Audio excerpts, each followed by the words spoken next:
Right, hello everybody. I've come out on the most miserable day. It's cold, damp. Actually, it's not that cold because it's a lot of cloud cover.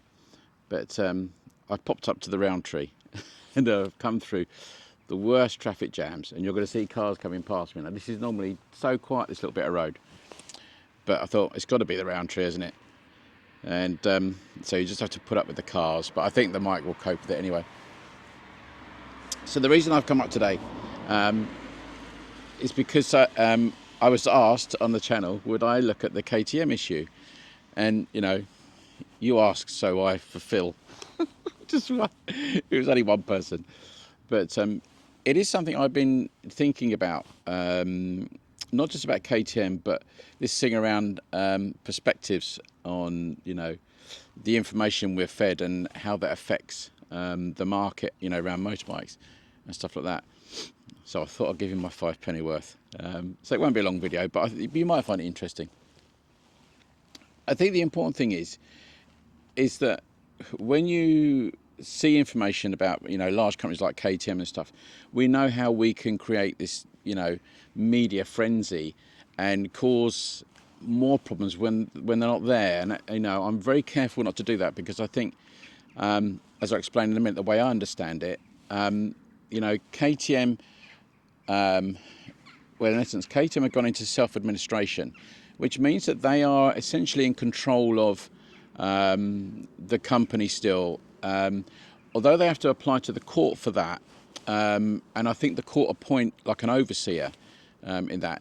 They've not gone into what we would think of full administration, where you get, you know, administrator appointed. And, you know, I've seen this situation before. I worked for a company many years ago that went into administration, and it's appalling really what goes on, because they, you know, they just sell everything off at, you know, 5p in the pound, and it's appalling what happens, and particularly when companies might be quite viable. So KTM haven't done that, and I think what's happened with KTM, we know that their end of year report is going to be quite damning in terms of their debt, but when you think of when they're talking in the sort of hundreds of millions, it always amazes me when you see things in the news of companies, you know, with an operating loss of £2 billion, and you think, what the hell? That's not a business. That's just a bankrupt company. But KTM is a you know, £1 billion business, you know, more than that probably. So, you know, a few hundred million is a lot, but it's not the end of the world. And I think the timing of what they've done essentially is to preempt that. So by going into self-administration, they're admitting there's a problem. Their creditors can see that they are now actually looking at ways of scaling back, reducing their outgoings, to make the company more lean, and that it can just continue on. The other thing with self-administration is that you continue to pay your employees their full salaries and all the rest of it, which is really good news, because KTM is a big company. You know, they got thousands of employees, so that's really good. But I think preempting it before their financial accounts are reported on, you know, that's when creditors get jittery, isn't it? And then they're suddenly withdraw money, the banks withdraw money, all the rest of it. Because I think you've also got to think that KTM, from an Austrian point of view, is you know, is a major concern, isn't it? It's showcasing what the Austrians can do around the world, because KTM is, you know, seen as a premium brand, really, a bit like Rolls-Royce and people like that, really. So, you know, the Austrians won't want, or the Austrian government won't want their KTM to fail. They want it to succeed, because that's you know, bad publicity, isn't it, for the country. So I see what the move that they made as a good thing. They're also saying that, you know, bikes will continue to be supplied, parts, servicing, all that will continue. But you have to then think, well, how did they get to that point? Now, one of the main factors they're saying is that it's the oversupply. You know, there's just too many bikes in the market, and people aren't buying them. Now, this becomes a bit of a catch-22, doesn't it? when we talk about oversupply, the simple way of looking at it is that you have a conveyor belt where your company's pushing stuff out of a machine and it comes off a conveyor belt, and there's nobody to take the basket away with all the products at the end of it. It's just piling up. Do you remember back in the dark days of one of the recessions we probably had in the UK, where you had fields and fields of cars that were unsold? You have these miles of cars because we're still making them and no one's buying them, and that's where you are. I think where KTM have sort of not helped themselves a little bit in this, and it'll be the same with other manufacturers, is that why it's affected the market in the UK for dealers a little bit, I think this is part of the problem, is that they were pushing dealers to buy more bikes. If you want to sell our product, you've got to buy X amount of bikes. And they didn't want them. They couldn't shift them. And trying to solve part of your problem by making your retailers buy more and more bikes that they can't sell just doesn't work. And I think some of the retailers ended up just going, we can't do that. We either have to buy more bikes and get ourselves into debt, or we just stop selling your bikes. And I think that's what's happened really in the UK. We've seen some of these dealers just packing up, and it's such a shame, because it's not. I'm not going to say it's not their fault. We have to change and adapt, but when you have such a quick slowdown in the market, in real terms, a slowdown in the market, it's like, a traffic jam, isn't it? When you get to the end of the traffic jam, there's nothing there. It's just a car that's slowed down in front, miles away, and you get this concertina effect, and that's what's happened. You've got this terrible concertina effect. So, what do KTM do? I think what KTM's done is a good move. I think it is. I think it's a very good move. I think it's a very wise move. I think they've shown that, telling everybody, yes, we're in a bit of trouble, but we're going to work it out and get ourselves out of it. The court appointing that sort of overseer, if you like, it's a bit of a belt and braces thing, because I think you could always worry that what you're telling somebody at the front door, oh, everything's great, yes, we're working it out, and there's somebody shoveling the money out the back door in a wheelbarrow, and that's what you don't want. I'm not saying that's the case, but that's the thing. It sort of protects everybody. It protects creditors. It protects staff and their wages. They have now a 90-day period to deal with this, and you can be sure that people were working on this way before that deadline. So, and we'll come into some of the problems that KTM had. But if you look at KTM as a brand, when you think of, I think it's really important to think that KTM is a good brand. If you say to someone, what, we're going to do an off-road trip, what bike should we get? KTM. People just say KTM. They don't really say much else these days. It's KTM. Well, you might get people say Vosges and things like that these days. But and I will come on to the Chinese question. But KTM is still seen as the go-to brand if you're going to do off-roading, and that's really important. But this perception thing, I wanted to talk about this perception, and I will come back to the KTM because it is all linked. We have this problem, don't we? And social media has so much to answer for. In that you can have two sides of the same coin in terms of from one question, and I've got to try and explain this properly. So you can attribute some of the issues with KTM to this, but I wouldn't say it's all their problems. But it's another little factor within it, and I'm going to link it to other companies. So when you look at KTM's decision to outsource some of their manufacturing to China,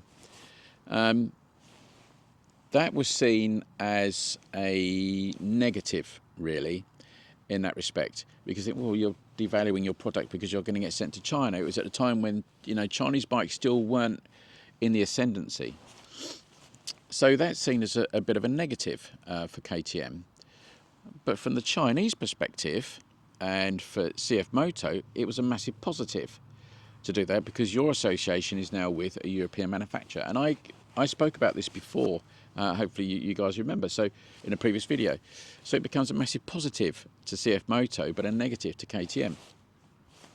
now we've seen the fruits of that problem, because the engines that were manufactured by CF Moto, as far as I'm aware, I think I've got this correct, are with the 790s and stuff for it's a shortish period, but I think KTM were not very clever in how they dealt with that.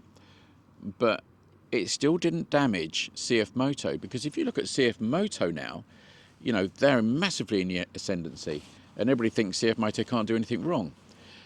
But you could sort of lay the blame for what's going on with those engines at CF Moto, possibly. But that's for another debate. But it was seen as a big negative for KTM, but not for CF Moto. And this perception is that you then end up with this problem of people saying, don't buy KTM, all their engines are made in China, they've got camshafts made of butter, and it's not a good thing. I think KTM didn't help themselves in the way they dealt with it in the first instance. There's not a problem, the camshafts are fine. I think that's probably been proved now that that's not the case, and there was an issue with the meteorology of the camshafts. I was speaking to someone yesterday. I took out a Triumph Scrambler. It wasn't to do a review of it, I was using it as a prop. So you might have already seen that video. Oh no, that would be the next video. But saying that they were dealing in certain types of engineering equipment. Okay, I think it was some sort of high pressure air systems or something. I can't remember now. But lovely chat, and I was interested in chat with him. And they had their equipment made in China, and although they requested it at a certain spec, they found that the equipment wasn't right, and when they were testing it, it wasn't made to their spec, the metals and stuff like that. And the chap had said, no, I can't verify all this is true, but it sounded certainly plausible to me, that the Chinese were then saying, oh, well, we can't do that, we couldn't do that. No, we'll sort it out. And it was all very smoke and mirrors, and, no, it's all fine. And I think that's more of a cultural thing in China, the way that they do their manufacturing. Although obviously they're trying to change that because of this. The Chinese have this, is it a 2-year plan, 5-year plan to make their items greater quality and all the rest of it, and we're seeing that with the motorbikes. But it was an interesting conversation. So we end up with this perception that Chinese whispers that everything that one company makes are all tarred with that same brush, whereas actually KTM did actually, I think, say at the time, well, only something like 5% of their production is made in China. So, yeah, it's an odd one, isn't it? And we can look at that in the same way with BMW. Now, BMW, who make the GS850, is it GS850, the sort of intermediate adventure bike? Those engines are made by Lonsin in China. Now, from a perspective of BMW buyers and users, that was seen as a negative, because, well, why are you getting your engines made in China? Well, because it's cheap. But, it's not saying the product's bad, but it's seen as a slight negative from BMW's manufacturing. You think, they're buying product, think, well, I don't want something that's made in China. So, but from a Lonsin and Vosges point of view, because I believe the Vosges bikes, and we've got an old bus coming, you'll see that. Vosges, I think, share the platform and stuff. There is a time in Lonsin and Vosges and all the rest of it, because I think Vosges used that Lonsin engine in the 900, they call it a 900. He's just stopping it now. And that's seen as a big positive for Vosges, because you now get that perception that the F850 GS or GS850 is just a rebadged BMW. It's not, but that's the perception we have. So you have one item of information which is seen as a negative for one side and a positive for the other. So there's winners and losers, isn't there?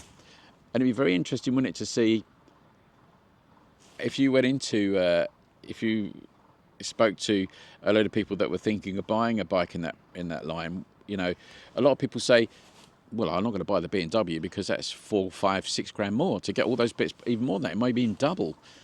I can get all those bits. It's the same bits, and they just got a different make on them, which isn't really the case. but that's a perception. So we have this negative and positive perception, particularly around Chinese side of it. And I think that compounded a little bit what's going on with KTM. Being a business myself, I know that it takes years to build a good reputation. Years. It takes 5 minutes to ruin it. It really does. I can remember in my instructing days when I was doing a lot of instruction, bringing instructors in when I had lots of people to do, and my reputation was very, very good. Even if I do say it myself, it was very good. And I can remember bringing one instructor in who was working with another instructor that I used all the time, or I trusted implicitly, absolutely implicitly, coming to me at the end of the day, and my friend, colleague, saying to me, that instructor you brought in was actually bad-mouthing you with some of these clients, and it was all about stealing my clients. So, we saw through that and never used him again. But reputations take a long time, are hard to build, and it's easy to ruin it, particularly in the days of social media. It's ruined overnight. It's the first person to get that information out there. That's the truth. Then you're always on the defensive, always on the defensive. So then you had the way that KTM dealt with that problem. They've now put their hands up to it and suggest we're going to do repairs under warranty. Great. But I think a lot of people fell by the wayside at that point. The damage was sort of already done there. Sometimes you just need to put your hands up and say, take ownership of it. We like to say that doing busy. Take ownership of the problem. Say, we ballsed up. That's not good. We've had bad advice. Always blame an advisor. That's not worked. And so we're going to make it right. And that's probably what KTM should have done. It's sort of partly getting to that way, aren't they? The other thing, the problem which did pay a lot of people off with KTM, wasn't it, was the demo mode thing. Who thought that was a good idea? I'm so glad other companies didn't go down that route. You thought they could have done, couldn't they? But they weren't really. But yeah, very, very poor. That must have been an interesting focus group, and people saying that one. But yeah, so things like that need to change. And I think if KTM are growing up enough to do that and not arrogant, because you do get a lot of arrogance in certain big companies, and I think that perception again showed with their dealer networks, saying you've got to buy more bikes, and the arrogance around that, and that doesn't work. We don't, in the UK, we don't like being told what to do. We don't like that if we think it's wrong. The KTM should have really looked at that in the round and said, right, we need to work with our dealers. How are we going to make this right? How are we going to improve it? But coming back to this thing about perception. Now you look at Triumph. Now Triumph moved their manufacturing to Thailand for a lot of their bikes, and I think it was Thailand, not Taiwan, I think Thailand, or Malaysia, Thailand, and that was seen as a slight negative, but people sort of wore that. I know there used to be a lot of talk about why you're putting the British flag on your bikes, they're not made here, but it's still a British company as far as I'm aware, and it still has its headquarters here, and that's really important. And I think Triumph have, meted that balance of getting cheaper manufacturing costs, but still producing bikes. We still see Triumph as a high-end brand. I certainly do, and the dealer networks do seem to be doing still really well. What was interesting about Triumph, when they moved their production of the 400X, they moved that to India, to Bajaj. KTM also did that. KTM, I think it's the 390 made in India by Bajaj. And that wasn't seen as a negative. It was actually seen as quite a neutral, because India manufacturing, what you have is a perception that when you look at Royal Enfield, we see the quality of their bikes is very good. It's not a high-end brand, but it's a very good brand. And you get this fallout from Royal Enfield that things coming from India are actually pretty good.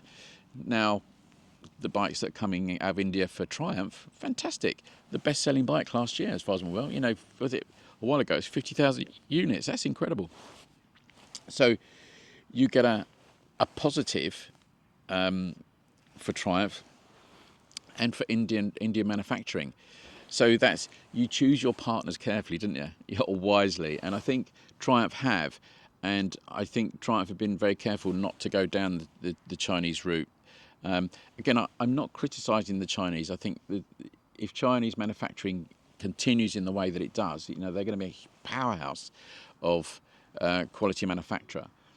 But we always have to be very careful that we don't put all our eggs in one basket, because it's a bit like Amazon, isn't it? And we're so reliant on companies like Amazon. If Amazon decide just to switch everything off, what do we do? And that's the thing. So we need to have a good spread of where we get things manufactured, stuff we get manufactured here. But UK engineering and technology, and our engineers are the best in the world. I'll say the absolute best in the world, and we're envied for that.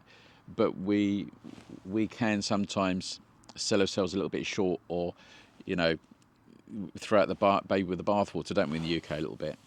We do this manufacturing, just-in-time manufacturing, which is in KTM's situation would have been perfect, wouldn't it? Just in time. You only make the bikes that people want.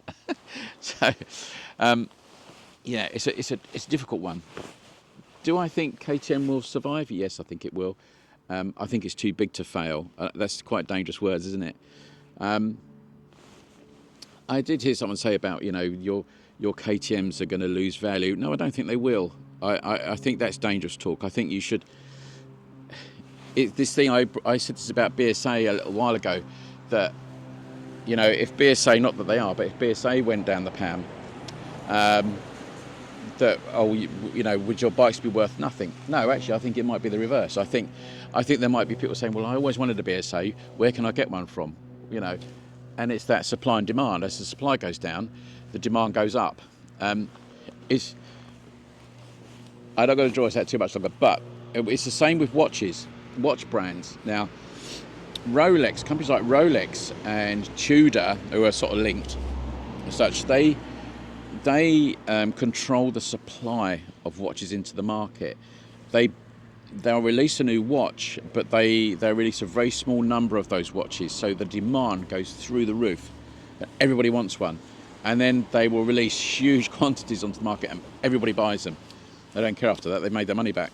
And then the market sort of settles down into a pattern. But they're well known for doing that, for controlling the market, specifically to make the demand. There's no supply issue with making watches. Watches don't take that much to make, really, and they're not that expensive to manufacture. What's costing Rolex lots of money is all the sponsorship and everything they do in order to keep the brand a luxury item. So, that control of supply. But companies like KTM, when you've got thousands of employees knocking out these bikes on a production line, as soon as the level of demand diminishes, the bikes are piling off the end of the conveyor belt and really quickly. I think it was something like KTM can manufacture up to 6,000 bikes a day. That's a lot of bikes. A week's production that nobody wants is you're stacking them up. We're back to those fields full of cars and motorbikes, isn't it? They do their racing program, don't they? Ready to race, all this sort of stuff. We see them in on the circuit, on the race circuit. That's very expensive to manage that, and you might see those things change. But a restructuring of the company. It's very difficult to shrink a company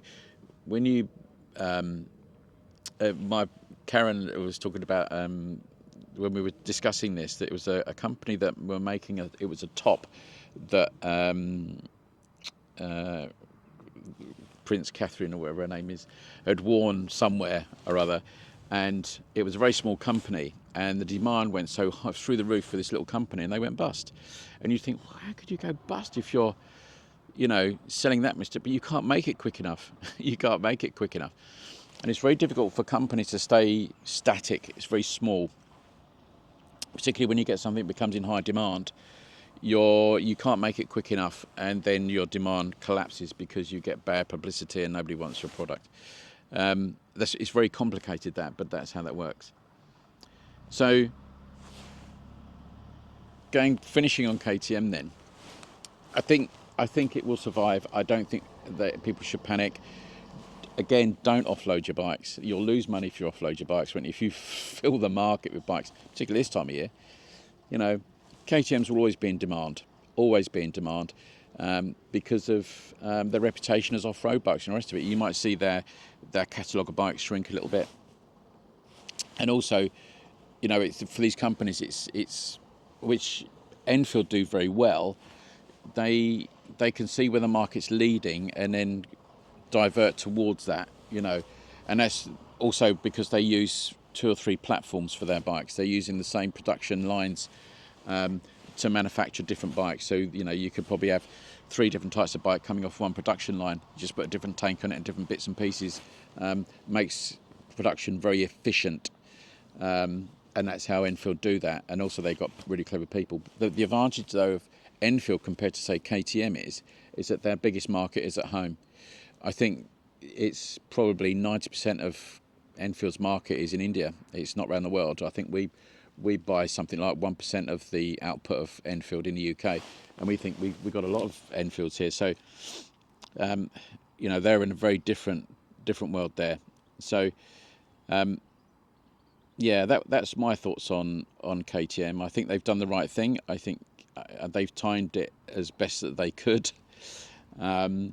It will come out hopefully a more leaner and efficient company, and I think they'll understand more about that. We need to work with our dealers, not, you know, force them to do this and all the rest of it. I think that's a lesson that needs to be learned from lots of companies that do that, and I've seen it with all different things with clothing and stuff. So yeah, interesting next 90 days, isn't it? So it is. But fortunately, 90 days will see all their staff paid through Christmas, and that's good.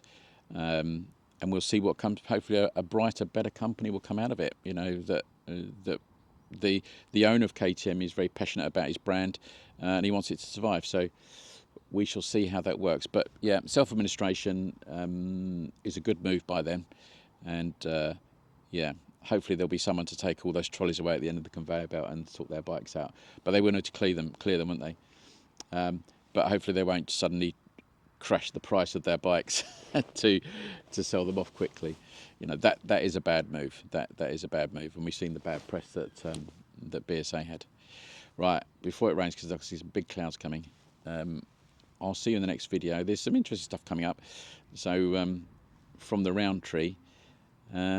I will see you soon. Take care, everybody. Ride safe.